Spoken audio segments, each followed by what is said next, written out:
I have been alive for 71 years. I have outlasted 2 bad business deals, 1 bad marriage, 1 hurricane, and 3 different doctors who told me to slow down. I have been laughed at before. Life has a way of offering that to you free of charge and without warning. But there is only one time in 71 years that the laughter came from my own child, in a room full of people who did not know my name, and only one time that a single voice from the back of that room changed every single thing that happened next. That was the night my son Derek held up a microphone and told a ballroom full of strangers that his father was available for purchase. Starting bid $1. Welcome to Daddy's Revenge. I'm so glad you are here. Make yourself at home. Get your snacks. Get comfortable. Because the people in this story had every chance in the world to do the right thing. They just picked wrong. Subscribe if you have not already. You're going to want to stay for this one. My name is Walter Briggs. I'm 71 years old. I live in a small house in Columbus, Ohio. The same house I bought in 1986 when I was 34 years old and newly divorced and more determined than I had ever been in my life. The house has a front porch with 2 old chairs on it. I sit in those chairs most evenings and I watch the neighborhood go quiet. My neighbor Helen brings me tomatoes from her garden in the summer. I give her my extra newspapers. That is the whole arrangement, and it works perfectly. I retired 6 years ago from 31 years of work as a structural engineer. I built bridges and overpasses and highway on-ramps all across the state of Ohio. Quiet work. Work you only notice when it is not done right. I was good at it. I did not need anyone to tell me that. The bridges are still standing. That is enough.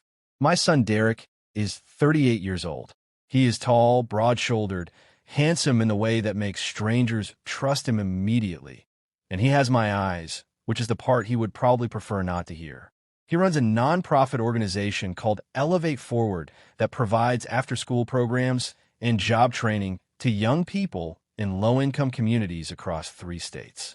Good work. Real work. I am proud of it.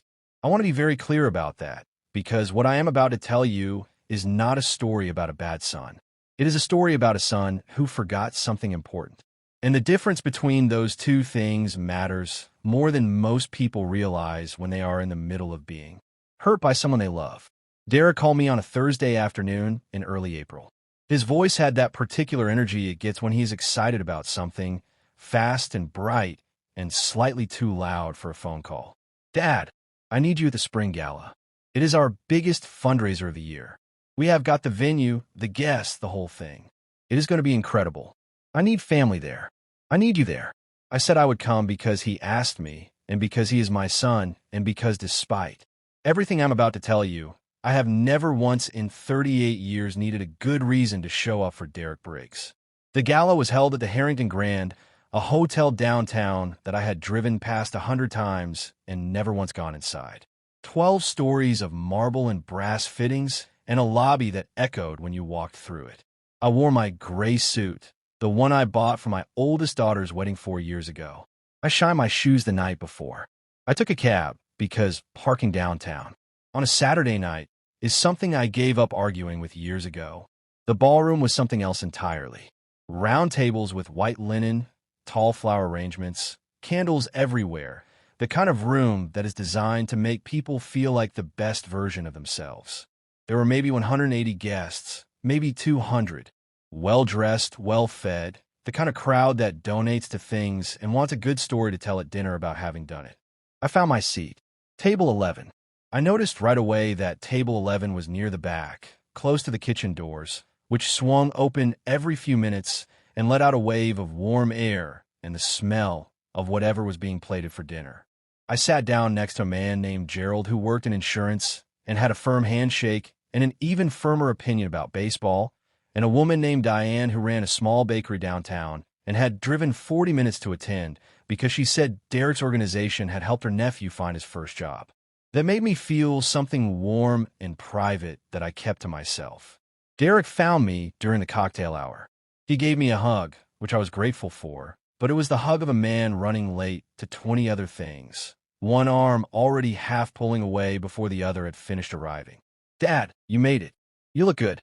And then someone touched his elbow, and he turned and was gone, voice rising into its bright public version before he had fully finished the sentence he had started with me.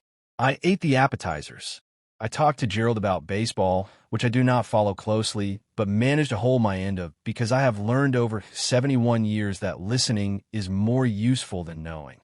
I talked to Diane about her nephew, and she got a little emotional telling me about it in the good way, the way people get when something has gone right in their family after a long time of things going sideways. The dinner was good. The speeches were better. Two of the young people from the program stood up and spoke about what Elevate Forward had done for them. A 19-year-old girl named Amara who wanted to be a nurse. A 22-year-old man named Corey who had just been hired by a logistics company in Cleveland. Real stories. Real people. I was proud. Then Derek took the stage, and the room went still the way rooms go still when someone genuinely owns a space. He's good at this. Always has been. I used to watch him in his high school plays. This same easy authority. This same sense that the stage was waiting for him specifically. He spoke about the organization with passion and with numbers and with exactly the right amount of humor to keep 200 people from checking their phones. And I sat in the back by the kitchen door and thought I raised that.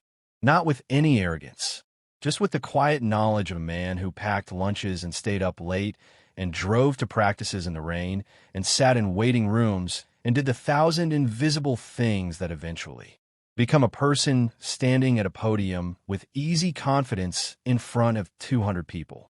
I raised that. And then Derek said, now I want to do something a little different tonight. And something small and cold moved through my chest. Because I have known Derek for 38 years. And I have learned to notice the particular tone his voice takes on when he is about to perform something he has already rehearsed in a mirror. How many of you grew up with a dad who was just a little bit too practical? Hands went up. Laughter rolled through the room like a warm wave. How many of you had a dad who thought a trip to the hardware store counted as family fun? More laughter. More hands. I smiled at Gerald. Gerald smiled back. I did not yet understand where this was going, and then I did. Because Derek looked up from the crowd and found table 11 with the ease of a man who knows exactly where he put something. Ladies and gentlemen, I want you to meet my dad. He pointed at me. Walter Briggs, retired structural engineer, Columbus, Ohio. Favorite Saturday activity, and I quote, checking the weather app and then not going anywhere anyway. The room laughed. 200 people, warm, delighted, absolutely certain this was harmless.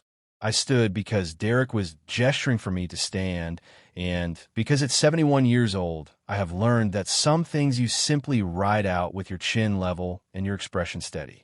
I smiled the smile I have smiled in 100 hard rooms.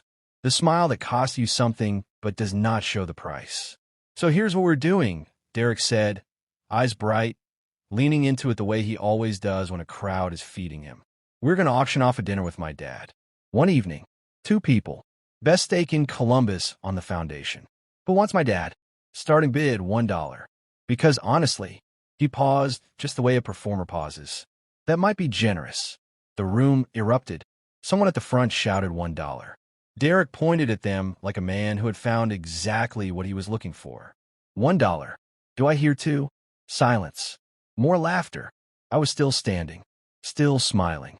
Somewhere in my chest, something old and patient and very, very quiet was sitting down and making itself comfortable the way it does when it has decided to wait. Going once, Derek said. And then from the back of the room, from a table near the main doors that I had noticed when I first walked in, not because of anything in particular, just because I'm a structural engineer and I notice entry points and load-bearing details out of habit, a man stood up. He was perhaps 65 years old, well-built without being showy about it. Silver hair cut close, dark blue suit, no pocket square, no tie, no jewelry except a plain watch on his left wrist. The kind of man who has nothing to prove to any room he walks into and knows it with total calm. His voice was not loud. It did not need to be. $1 million. The ballroom did not go quiet. It went something beyond quiet. 200 people held by something heavier than silence. The kind of stillness that happens when a room collectively realizes that something real just occurred. Derek's smile stayed on his face for about 4 seconds after the words landed. I counted.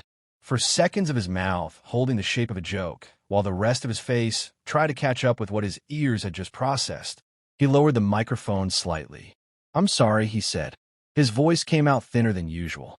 "Did you say $1 million?" The man did not repeat himself immediately. He looked at Derek with the calm patience of a man who is used to being heard the first time and is giving the room a moment to confirm that.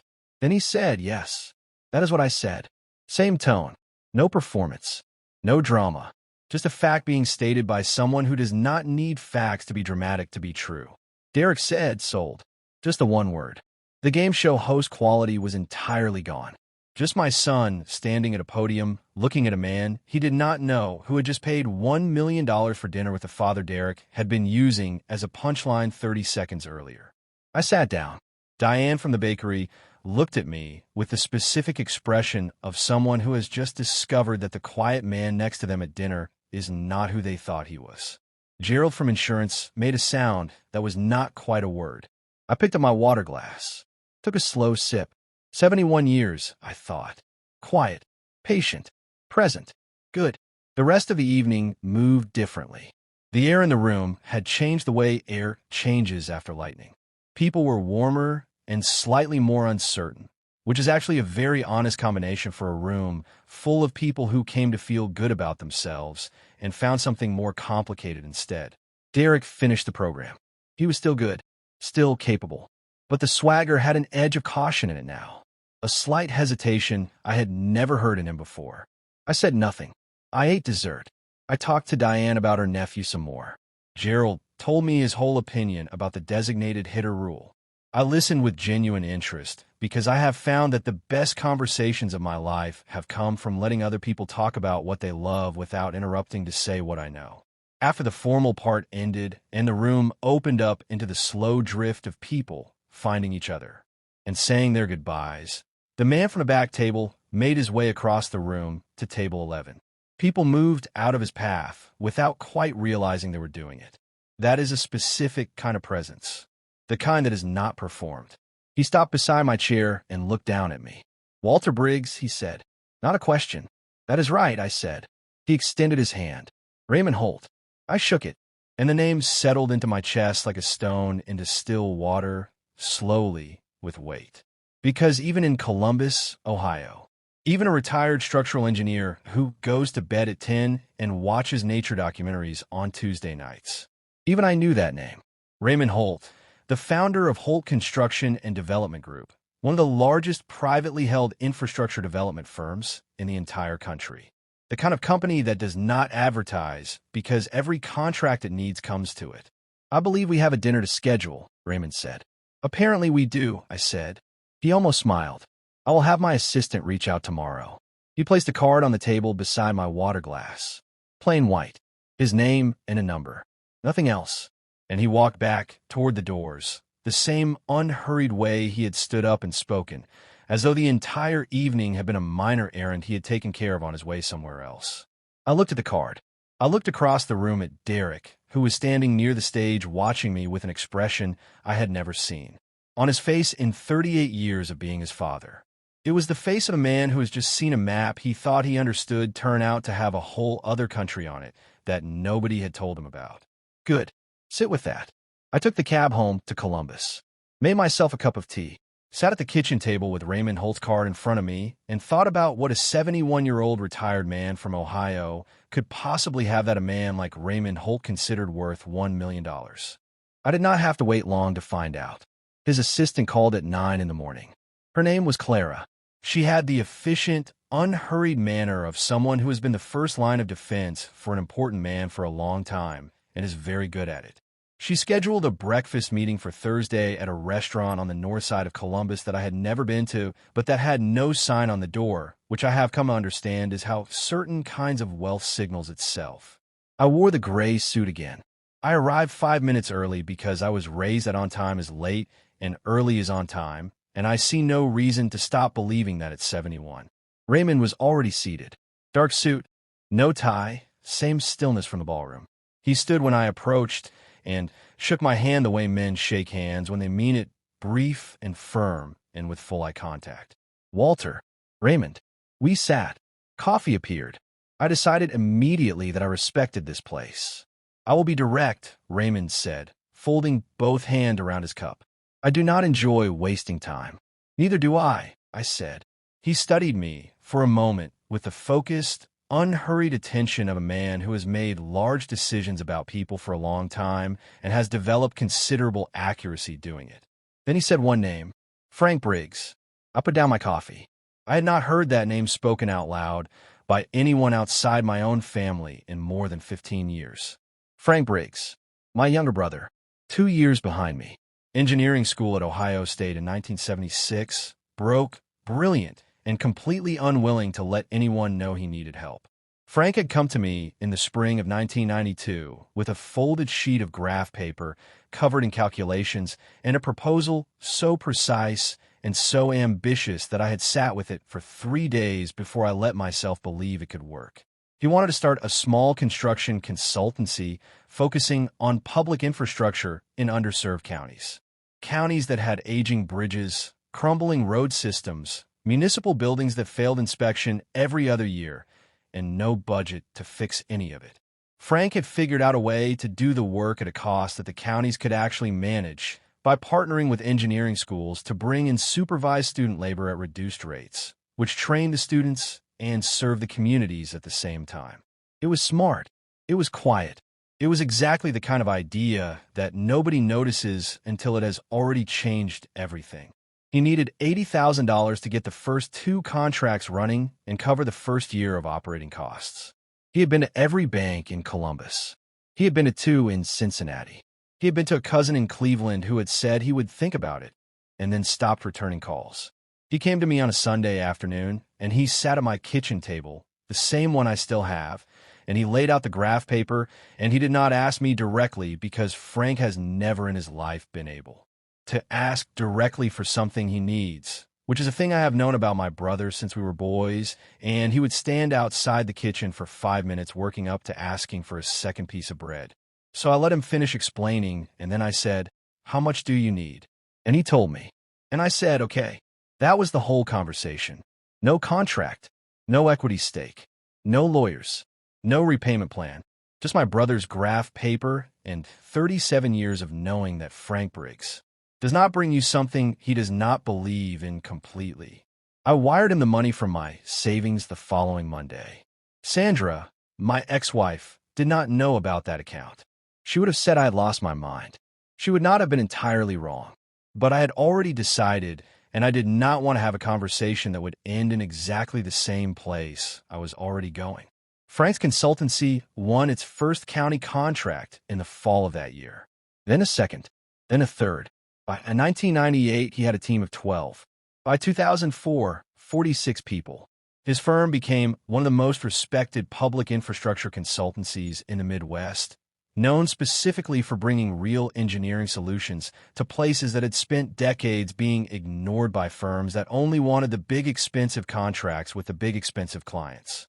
Frank sold the firm in 2017. I watched the announcement on my laptop at the kitchen table. He called me that evening and said, "Walt, I need you to know that the number on the paper you are about to read is because of what you did in 1992. And I said, "Frank, you built that. Every bit of it." And he said, "I know, but I could not have started without you, and I need you to know I know that." I told him I loved him. He told me he loved me. We talked for another 20 minutes about the Ohio State football season, which is what we do. That is how we handle things. That is how we have always handled things. Raymond Holt knew Frank Briggs. Not socially, not distantly. Raymond Holt had been Frank's largest and most important client for 11 years. A relationship that had begun when Frank's consultancy had taken on a county bridge project in rural southeastern Ohio that Raymond's development company needed completed before they could move forward on a project worth 40 times the cost of the bridge itself. Frank had delivered it on time, under budget, and with a quality that Raymond said he had not seen on a public works project. In 30 years of doing business, that single bridge had led to 4 more projects. 4 projects had led to a partnership that had lasted over a decade. "Frank mentioned you," Raymond said, "many times over the years. He told me about 1992, about the graph paper and the kitchen table and the money that came with no strings and no ceremony and no expectation of anything in return. He told me you had refused every attempt at repayment. Raymond paused. He told me that when his firm sold, he had set aside a sum specifically designated for you, and you had told him to give it to the engineering school scholarship fund at Ohio State instead. I said nothing. I watched my coffee cool. I knew Frank had done that. I had not known Raymond Holt knew. Frank passed away 2 years ago, Raymond said quietly. Pancreatic cancer. 8 months from diagnosis to the end. He told me about you in the last month, during the last real conversation we had, where he was still fully himself. He said, Raymond, if you ever have a chance to do something for my brother Walter, please do it. He said, that man spent his whole life building things that other people got to stand on. He deserves to have something built for him. I sat with that for a long time. Raymond let me. The restaurant was quiet around us. The kind of quiet that expensive places maintain carefully, the way they maintain the temperature and the lighting deliberately. Frank had been gone 2 years, and I still reached for the phone on Sunday evenings before I remembered. Raymond opened a leather folder on the table between us. He turned it toward me. Inside was a proposal. A partnership stake in the Holt Community Infrastructure Fund, a new division of Holt Construction and Development dedicated to exactly the kind of public works projects Frank had built his career on, in exactly the communities Frank had spent his career serving. The numbers were written clearly on the first page. Harold, my accountant, a careful and deeply unexcitable man who has managed my modest finances for 26 years, would later describe this proposal as the kind of thing that does not happen to most people. I need to think about it, I said. Of course, Raymond said. I need to understand something first, I said. Why the Gala? You had Frank's connection. You had my name. You could have called. You did not need to bid $1 million in front of 200 people. Raymond was quiet for a moment. He looked at his coffee. Because, he said finally, your son put you in a chair on a stage in a room full of strangers and handed the whole room permission to laugh at you. And you sat there and took every second of it with more dignity than I have seen most men manage in a boardroom on their best day. He looked up. Frank always said his brother was the quietest man he knew and the strongest man he knew, and that most people never realized both things were the same thing. I wanted your son to see that someone in that room knew exactly who his father was. I nodded. I closed the folder. I told Raymond I would call him in 2 days. I walked out of the restaurant into a bright Thursday morning in Columbus, and I stood on the sidewalk for a moment and let the city move around me, and I thought about Frank, about graph paper and kitchen tables and the particular weight of loving someone so much that the only proper response is to show up and ask. No questions. I went home. I sat in one of the chairs on the front porch. Helen from next door waved from her yard. I waved back. I called Harold that evening. Harold said, Walter, I have known you for 26 years. I have watched you turn down more money than most people ever see because it was not earned the right way. I'm telling you this is the right way. Say yes. I called Raymond the next morning. I said I will do it. One condition. Name it, he said. My son has been trying to get a meeting with your development group for 18 months. I said, I know because he told me at Christmas, and I sat there and nodded and said nothing because that is what I do. I do not want you to take that meeting yet. I want him to understand why. There was a pause on the line, a pause that had the weight and texture of a man smiling to himself in a quiet office. Walter, Raymond said, I believe that can be arranged. 5 weeks later, I put on the gray suit for the 3rd time. It had become a good suit. Frank would have appreciated that.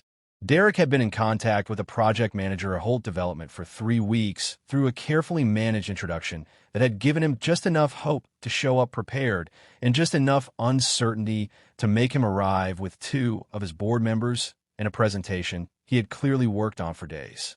His assistant, a sharp and kind young woman named Patrice, who had called me once at Frank's memorial to say, Your son talks about you more than he knows, had texted me that morning. He practiced his opening 3 times in the office hallway, she wrote. He is wearing the good tie. I arrived at the Holt Development offices at 9 in the morning. 14th floor of a building downtown I had in fact inspected the structural engineering reports on in 2003. I had found nothing wrong with it then, and it still looked solid now. Clara, Raymond's assistant, met me at the elevator with quiet efficiency. Mr. Briggs, Mr. Holt will bring you in at the right time. There's coffee in the side room. Thank you, Clara. She paused at the door. Mr. Briggs. Mr. Holt told me what this meeting is about. She allowed herself the most carefully controlled small smile I have ever seen on a professional face. I have worked for him for 9 years, she said. I have never once seen him look forward to a meeting this much. She left. I sat with my coffee and listened. Derek arrived at 9:30. I could hear his voice in the reception area, bright and warm and professionally charming. The voice he deploys when he needs something from someone and wants them to feel like they thought of giving it themselves. The space is incredible. Really, the work your team does, the community infrastructure focus especially, that aligns so closely with what we are building at Elevate Forward. The vision is just remarkable. I built that voice. I thought sitting in the side room. I drove that voice to debate practice for 4 years. I watched that voice learn how to hold a room. I sat in auditoriums, in gymnasiums, and meeting halls and watched that voice find its power. Maybe what I built and what Raymond Holt was about to show that voice are not two separate things. Maybe they are the same thing, seen from different sides of the same bridge. The meeting started. Raymond's voice through the wall, unhurried and genuinely curious. Derek answered well. He always answers well. He spoke about Elevate Forward with intelligence and with clarity and with the kind of passion that you cannot fake because it lives in the body, not the script. I felt the particular complicated pride I have carried for 38 years of being Derek's father. The pride that has always lived right next door to the grief of being someone he could not quite see clearly.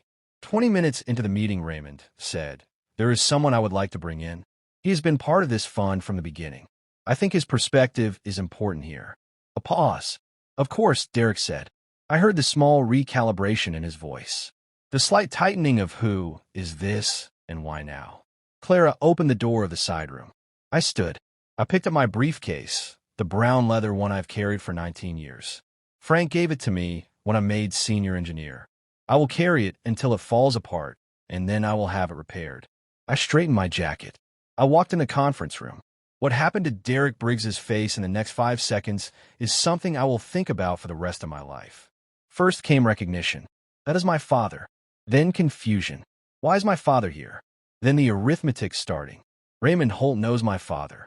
Then the fourth thing. The thing underneath everything else. The thing a performer cannot suppress when the ground they thought they were standing on turns out to be something else entirely. The slow and total and stomach-dropping. Understanding that something has been happening quietly, patiently for a long time that he did not know about. "Dad," Derek said. His voice came out at half its usual volume. "Son," I said, the same way I have said it for 38 years. Evenly, without drama. I sat down across from my child. Raymond sat at the head of the table. And then the door opened one more time, and Derek looked up and went completely still. Because the man who walked through that door was not a stranger. It was his Uncle Frank's oldest friend and former business partner, James Okafor, who Derek had known since he was 4 years old, who had flown in from Atlanta the previous evening specifically for this moment, and who crossed the room and gripped my hand and then pulled me into a hug the way you hug a man whose brother was your best friend for 30 years. I held on. "Walter," James said quietly into my shoulder. "Walter," I said. I let go. James sat beside Raymond, and Raymond looked at Derek calmly and clearly, the way a man looks at someone when he has decided they have earned a full explanation and he intends to give it to them. "Derek," he said, "your father and I finalized a partnership stake in the Holt Community Infrastructure Fund 5 weeks ago. That partnership exists because of a decision your father made 32 years ago at a kitchen table with a sheet of graph paper and a brother who needed someone to believe in him without conditions. That decision is the foundation of a relationship that shaped 20 years of work and built a legacy that this fund exists to continue." He let that sit. Derek's board members, who I had been introduced to 90 seconds ago, had the particular frozen quality of people who have understood that they are witnessing something private and that there is no graceful exit. Derek. Derek turned to me. His jaw was working silently. "Dad, I had no idea."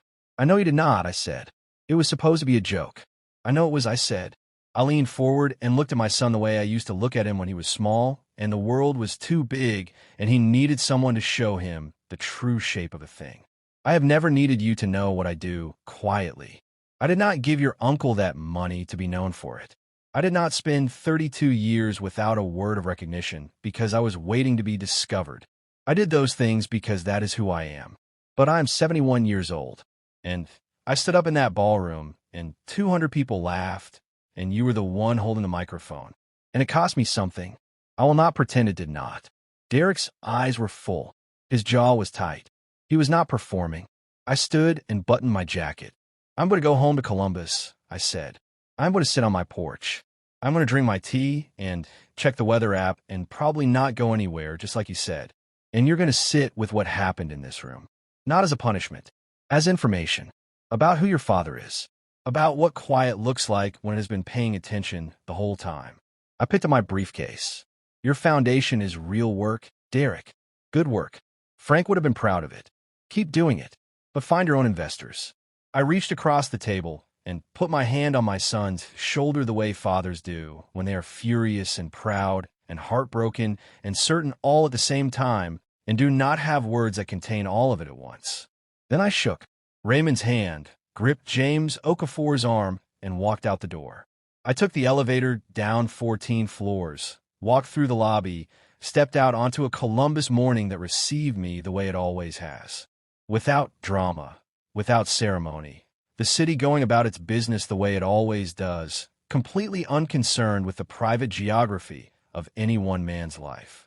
I walked to my car, drove home, put on the kettle, sat in my chair on the front porch with a cup of tea and Frank's briefcase leaning against the leg of the chair beside me. Not his anymore. Mine now. The neighborhood was quiet. Helen waved from her yard. I waved back. In my jacket pocket was a document that Harold had described as the kind of thing that changes the shape of a life. Derek would sit with what happened in that office. I know my son. He is stubborn, and he is talented, and underneath every performance, and every microphone, and every bright room full of impressed people, he is the boy I drove to practice and cheered for and believed in without conditions. He would find his way to understanding. And when he was ready, I would be here, in Columbus, on the porch, quiet, patient, present, not boring, never boring, just quiet. And if that boy is only beginning to understand what that means, that is all right. He has time to learn. I raised him. He will figure it out. If this story moved you, hit that like button and subscribe to Daddy's Revenge for more real, honest, and family-centered stories that remind us what quiet strength actually looks like. Thank you for being here.